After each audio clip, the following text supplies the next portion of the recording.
Hey guys, what's going on? Back at you guys with another Cobalt video.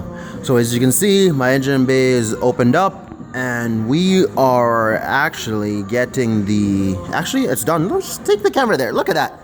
It is done. The ZZP aftermarket front mount intercooler is installed. This is it right here. It's installed.